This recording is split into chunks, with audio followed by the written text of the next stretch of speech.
Henry Selick was born Charles Henry Selick Jr. on November 30th, 1952 in New Jersey. Mr. Selick is a film director, producer, screenwriter, and a stop-motion animating genius.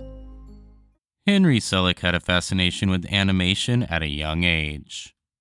One film that stood out to the young Selick was the animated Creatures of the Seventh Voyage of Sinbad by Ray Harryhausen.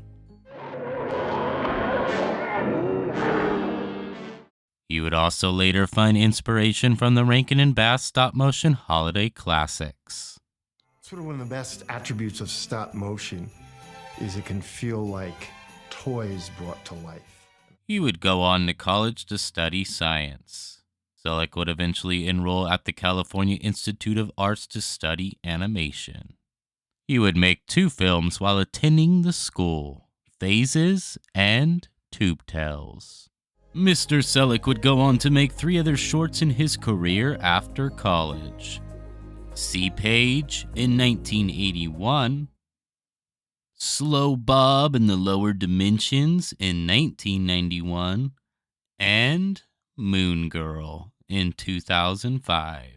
After Henry Selick studies, he went to work for Walt Disney Studios as an animator trainee. And then moved on to Disney. When you first enter as a trainee animator, you do a personal test. In this case, I used Mr. Toad, one of their existing characters. At Disney, I worked on a film, sort of a training film. It was a featurette called Small One. Although this is one of Disney Studios' dark eras, there still were many talented animators working for Disney at the time, like Don Bluth and Gary Goldman, who would go on as an animated team with John Pomeroy, eventually leaving Disney and going on to make some of the greatest animated films of all time. Boss, they feed it. Monster? Yeah, monsters. I said monsters. Monster? Henry Selick would become a full-fledged animator under Glenn Keane on The Fox and the Hound. And then I animated on Fox and Hound, as you can see in these pencil tests. It was while working at Disney that Henry Selick would meet another talented young artist that he would later work with in his career. It was while I was working in the day at Disney that I first met Tim Burton, although he wasn't working at Disney yet. He was still at Cal Arts. After Fox and the Hound, Selick would go on to be a freelance animator, mostly directing animation for commercials and MTV. He also worked as a storyboard artist for a number of films, such as Twice Upon a Time and the quite haunting Return to Oz.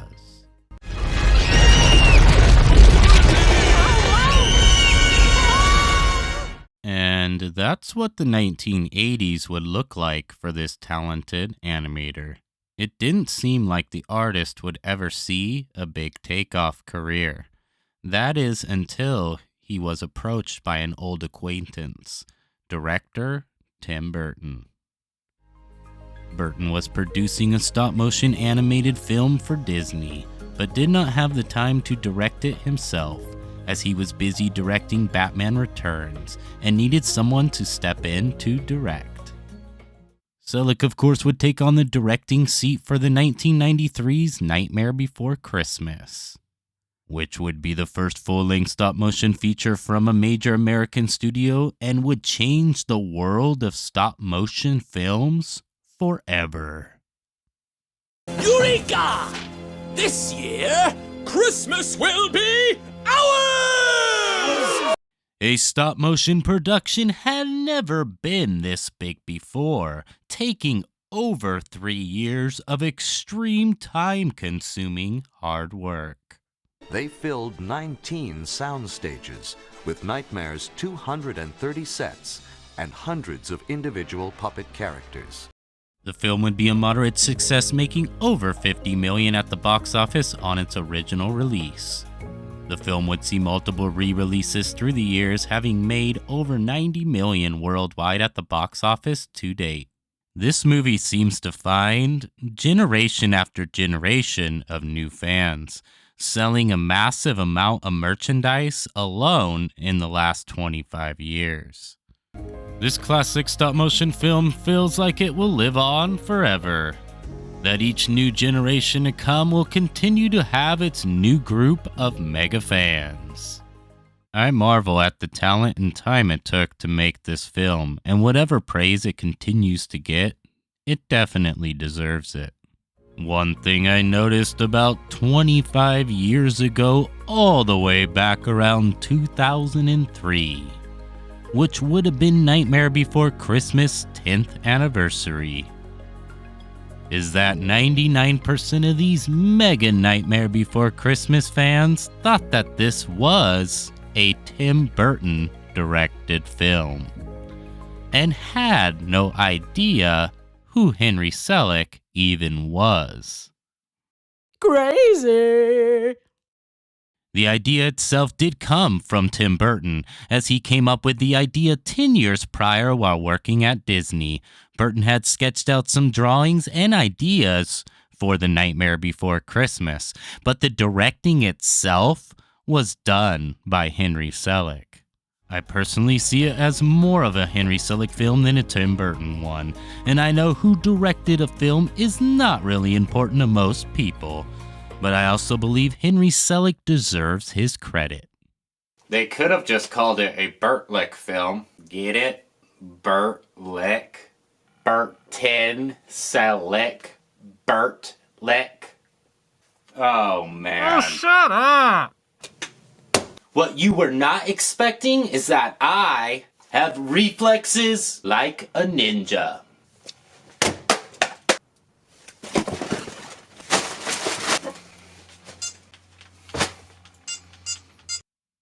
In October of this year, 2023, The Nightmare Before Christmas will see its 30th anniversary.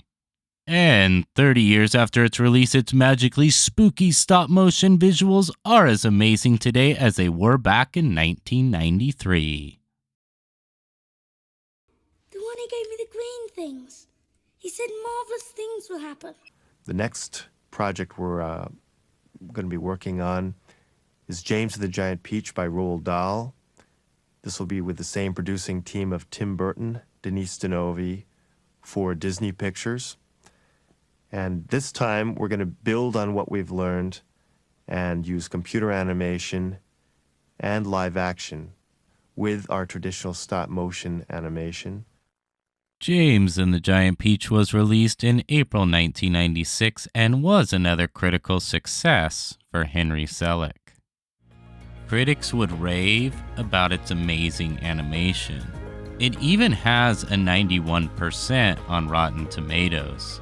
But unfortunately, it was a box office flop, making less than its $38 million budget at the box office. And it's really a shame, because this is a wonderful, entertaining film that doesn't downplay things for children. The live-action parts in the beginning are the movie's weak points. It's okay at best, and it kind of drags. But the fun really kicks in when James gets animated. It's filled with wacky characters, surreal grimness that puts you into a bizarre, entertaining world that becomes a feast for your eyes. And that's where the film really shines. I mean, the script is good, but it's not great. And where it may lack in some minor areas, it doesn't weaken the movie, because the stop motion is so remarkable you won't want to look away. All in all, James and the Giant Peach is an underrated film that deserves a lot more. Music should be the voice of the soul. Monkey Bone was released February in 2001 and was a massive box office failure, making just $7 million on a $75 million budget. That's gotta hurt. The live-action stop-motion film is an adaptation of an underground comic book. Selick blamed the lack of promotion on the film's failure, but also mentioned that he's basically a duck out of water being on a live-action set, and feels more comfortable in his stop-motion world. I don't remember seeing a trailer on Monkey Bone when it came out. I actually personally didn't see the film until I randomly bought the DVD about 10 years ago. And the only reason I bought the movie is that I just discovered that Henry Selick had made the film. By looking at the back of the DVD, yeah, that's right, it wasn't a trailer, it was not word of mouth, and it wasn't the internet or some video review. It was just simply because I looked at the back of the movie case. So, what I had found was, well, my least favorite Henry Selick movie. But that being said, I still like the film. There are many parts I enjoy. It's definitely not without its flaws. So let's take a look at the good and the bad, starting with a few of the bad. I have to say, this movie is loaded with some very funny, talented people. Brendan Fraser, Bridget Fonda, Whoopi Goldberg, Chris Kattan, Dave Foley, and so many more. There's something about Henry Selick's live-action directing that comes off weird, but not really in a good way. When Monkey Bone first popped into the movie, I was not expecting him to be the way he is. This movie tries to be a raunchy comedy, but it's not very good at it. Monkey Bone comes off as more of an insane, hyper-annoying stop-motion monkey. Monkey Bone is in possession of Brendan Fraser's character's body. So when Brendan Fraser's character breaks out of limbo land, he leaps into a dead corpse played by Chris Kattan. And man, does the movie just drag at this point. And drag. And drag. All the way to the end. There is a chuckle thrown in there here and there. But other than that, it really does drag. But enough with the bad already, let's get into a few of the good things. This is where the movie really shines. The bizarre but beautifully done visuals in this limbo world are outstanding. From the second Brendan Fraser rolls into the world, it keeps your eyes glued to the TV. It's filled with weird mythical creatures that I find to be really cool. I know I said the live-action parts and humor don't work in this movie, the exception being the bedroom scene. It just gets me die laughing. The comedy actually works here, and Brendan Fraser nailed it.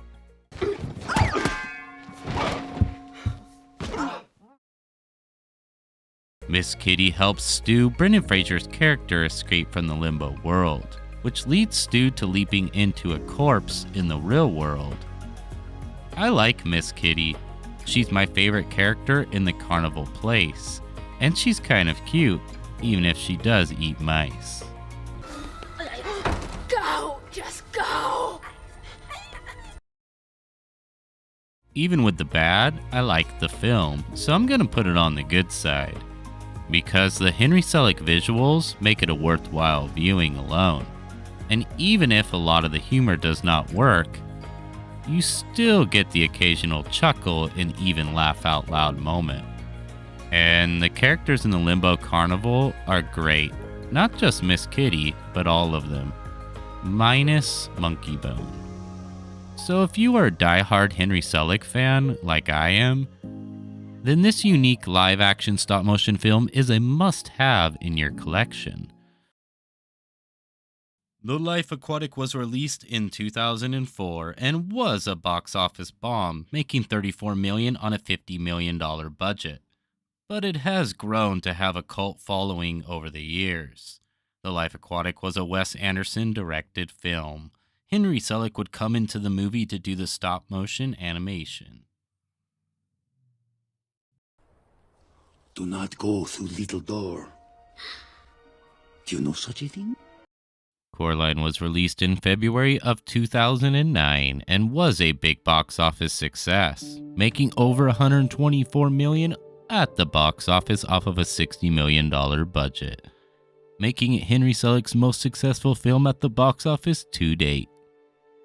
Selick had met the author of Coraline right when he was just finishing the novel. Being a fan of Nightmare Before Christmas, he felt Henry Selick would capture the dark fantasy world of Coraline. And he was right. Coraline would become Henry Selick's masterpiece.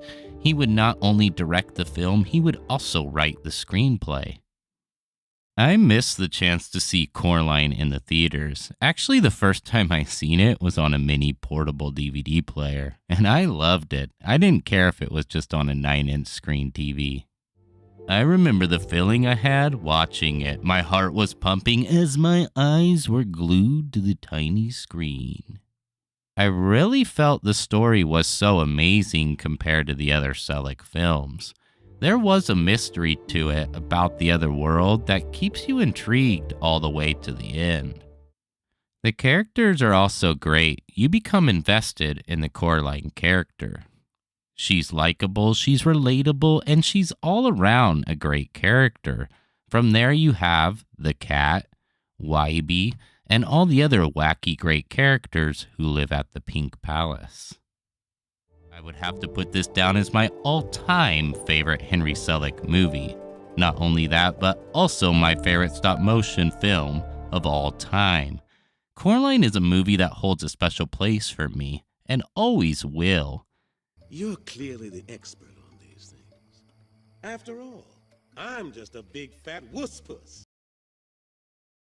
After the success of Coraline, Henry Selick would sign a movie contract deal with Disney. He would write the script for the next project, which would be called The Shadow King. Production for the stop-motion film would start in 2011 and was expected to be released in 2013. Disney would eventually cancel the film after spending over $50 million on the project and not wanting to invest anymore. Selick would eventually get the rights back to the film, but it is uncertain if he will ever finish the stop-motion movie. In 2015, it was reported that Henry Selick was developing Wendell and Wild, a new stop-motion feature based on an original story by Henry Selick. In 2018, the film was picked up by Netflix and would be released on October 28, 2022 on the streaming service. The film is a wonderfully dark original story with the usual stunning Henry Selick stop-motion.